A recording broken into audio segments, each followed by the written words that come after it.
I'm sorry to ask, but can you not come to the wedding tomorrow? I didn't understand what was being said, so I immediately asked for clarification. What do you mean? Exactly what I said. I think Marty would also prefer if his low-level sister, who works at a supermarket, didn't come. I finally got a taste of what it felt like to be looked down upon. It's for Marty's sake. When they said it was for my brother, I couldn't say anything anymore. My name is Joanna. When I was in ninth grade, my parents passed away in a car accident, leaving my brother Marty and me alone. At first, I couldn't comprehend what had happened. We didn't have any reliable relatives, so our teachers took care of the funeral arrangements and other necessities. I could only watch, holding Marty's hand tightly. Only after the funeral, when it was just Marty and me in the house, did I finally understand. I cried my eyes out. I cried until I fell asleep from exhaustion. When I woke up, I felt considerably calmer, as if I had used up a lifetime's worth of tears. With a clear mind, I thought about how to go on living. Protecting Marty, that's what matters most. I decided not to go to college and to start working instead. I was worried about finding work without a high school diploma, but a classmate's parent who ran a supermarket offered me a job. Would you like to work here? The pay isn't great, but everyone is really nice. Everyone else was enjoying high school life in their new uniforms. Honestly, I was envious. But to make ends meet, I had to work. Thankfully, Marty understood the situation. When he came home from school, he would help with dinner and cleaning. Being the sweet guy that Marty is, I wanted him to at least continue doing what he loved, playing soccer. Marty wanted to quit because of the travel costs for matches, but the coach and I convinced him to stay.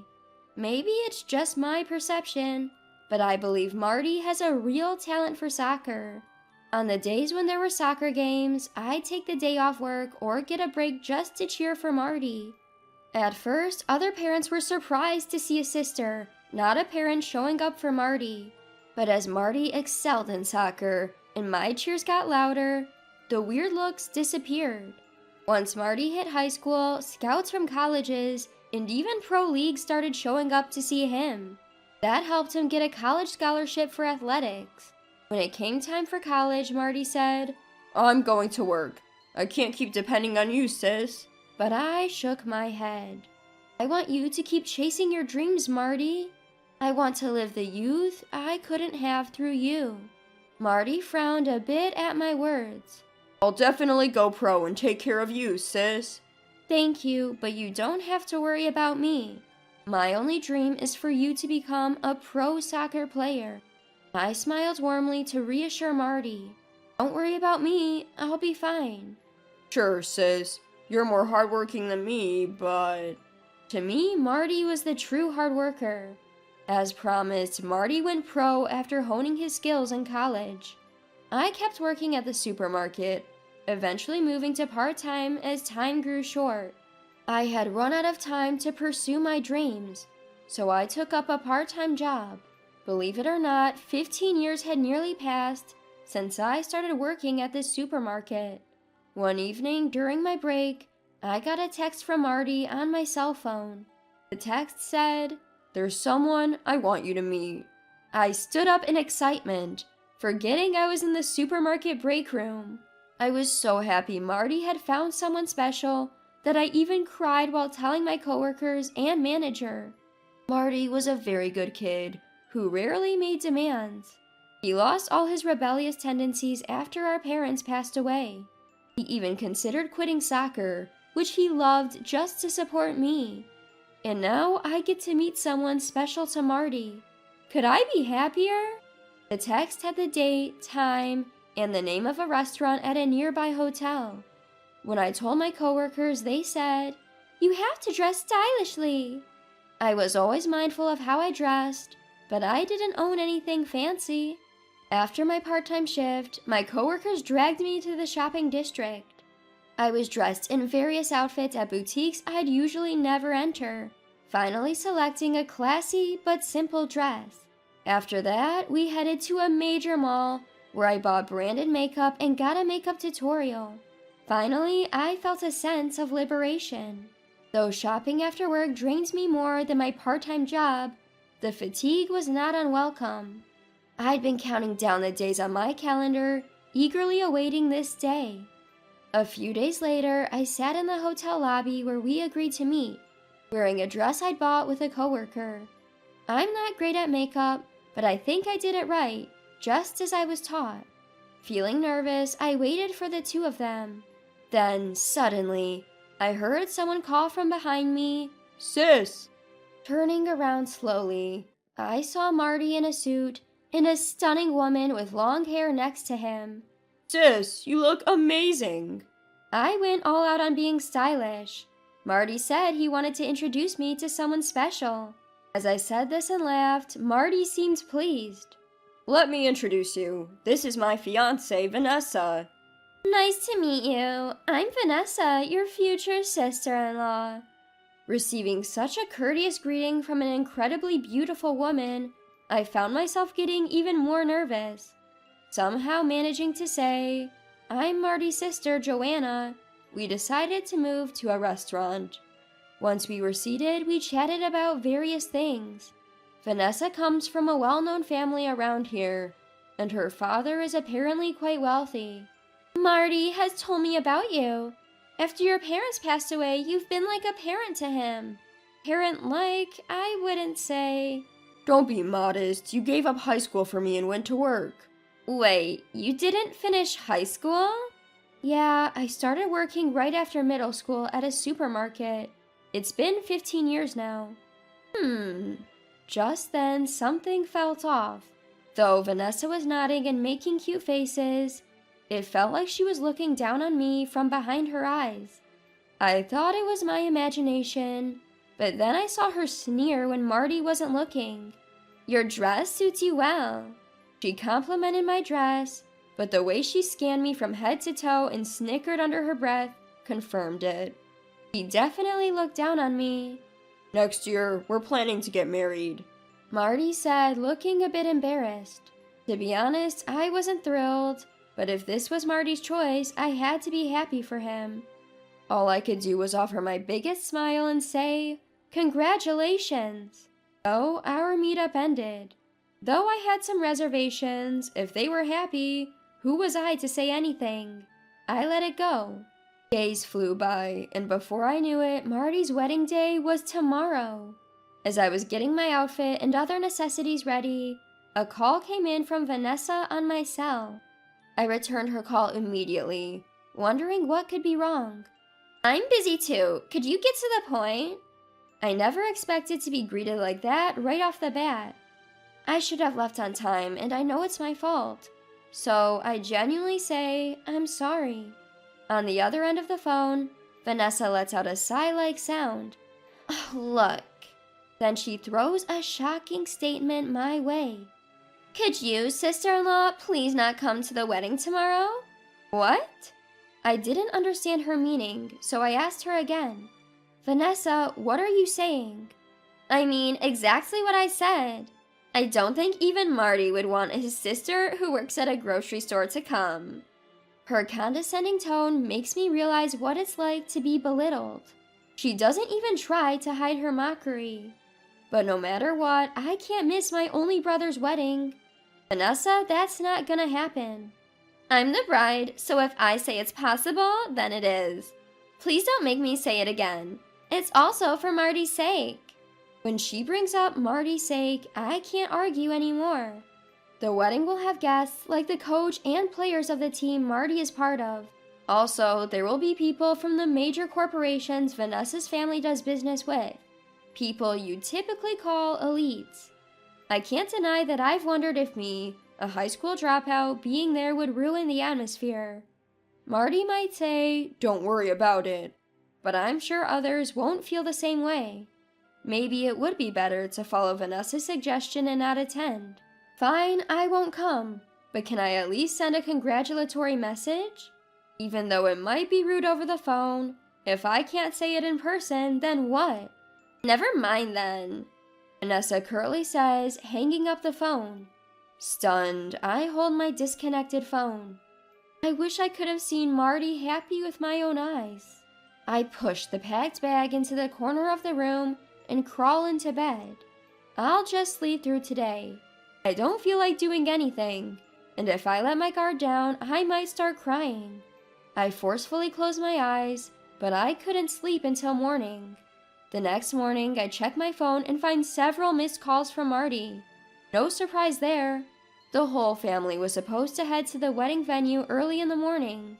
Just then, another call from Marty comes in. I answer the phone. Hello? Sis, where are you? I'm coming to get you. Marty, I can't make today. I can sense the urgency on the other end. Why? Marty asks with a sad voice. I'm torn about telling the truth when Marty continues. Did Vanessa say something? Is that it? How did you? Did Vanessa say something to Marty? Before I could ask, he says, Never mind, just get here now. We'll talk later.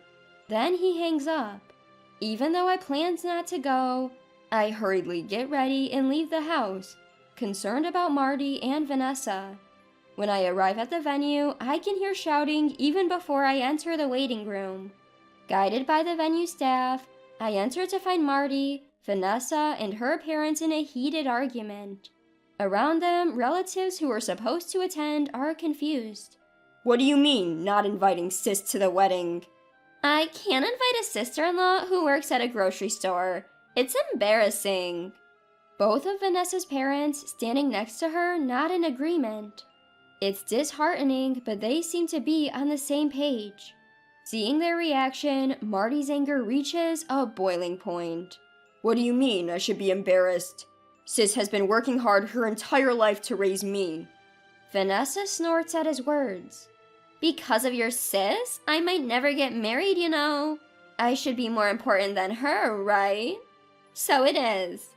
Vanessa says as if it's the most natural thing in the world. Yeah, of course. Her parents chime in. Absolutely. Meanwhile, Marty looks like he's about to burst a blood vessel. Marty, Vanessa, let's calm down a bit. I hastily step in, but Vanessa suddenly realizes I'm at the venue and shouts. Why are you here? People like you who work at supermarkets weren't invited. Leave now. Why does she have to say things like this? I didn't want to cry in front of Vanessa, but I felt tears welling up. Just then, a voice rings out from a gap in the crowd of relatives who had been watching from afar. Hold on a minute. I can't ignore that low-level comment. The voice's owner makes his way through the crowd and stands in front of us. Coach. It's Marty's team coach. He came early to attend the ceremony and, hearing the commotion, decided to step in. Judging people by their profession isn't right, he says. Enough with the lectures, please. Vanessa gives the coach a pained look. Even she can't keep up her bravado in front of the coach. Well, that may be. The coach gives a wry smile and takes a book from his bag. Realizing what the book is, all my sadness flies away, replaced by a surge of embarrassment. You sure she's low level even by your standards? The coach asks. That's a best-selling book. What does it have to do with this? The person who wrote this bestseller is none other than Marty's sister, Joanna. What? Nessa and her parents are left speechless. The book the coach is holding is a novel I published under the pseudonym Annie.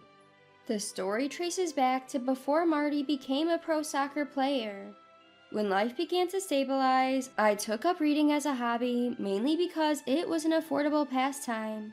I found joy in reading books at the library near the supermarket, a place I frequented. That library had a computer corner open to the public, where I ventured into writing as an extension of my love for books.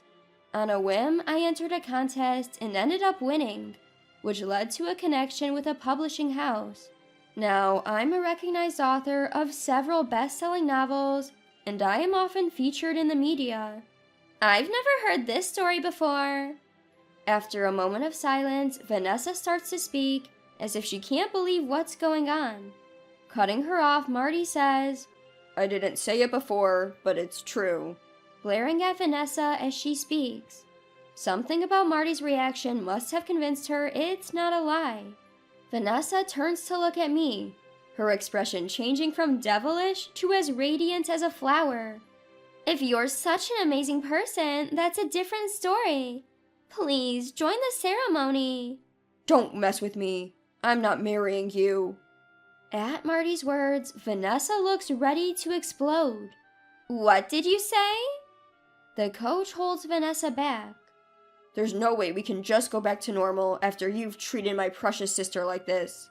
I'm sorry, but I can't marry you, Vanessa. Marty deeply apologizes in front of Vanessa's parents and the relatives who are planning to attend the wedding. Vanessa's parents also raise their voices. You can't be serious. But the relatives standing behind them hold them back. There was some drama, but eventually, it was decided that Vanessa's side of the attendees should leave. Vanessa kept shouting, "You have to marry me!" until the end. Back in the dressing room, it's just me and Marty. Marty, looking completely drained, sits down on the sofa. Are you sure it's okay to call off the wedding? I can't help but ask, even if it's reopening old wounds. Marty lets out a dry laugh. Being a soccer player means you have a limited time in the spotlight. I don't think a marriage with Vanessa, who is so obsessed with her career, would last long. That makes sense. Marty has a point. I can easily picture how Vanessa, who ridiculed me so much for working at a supermarket, would treat Marty after he quit soccer. Why didn't you tell her that I'm a writer? I throw another question at Marty. Marty hadn't told Vanessa that I'm a writer. It felt like there was some meaning behind this. I just didn't think it was necessary. Marty smiles. But I can't help but think that maybe Marty had noticed something about Vanessa's true nature. Several discussions took place between both families, and the marriage, the engagement, was officially called off. Vanessa and her parents resisted until the end, but it seems the relatives managed to hold them back. Even after the marriage fell through, Marty continues to thrive in soccer. On the other hand, it seems like Vanessa's family faced a tough time after her outburst in the waiting room got sold to the media. As for me, I'm considering turning this experience into a novel while continuing my writing and supermarket job. I plan to keep teaming up with Marty, just like we always have.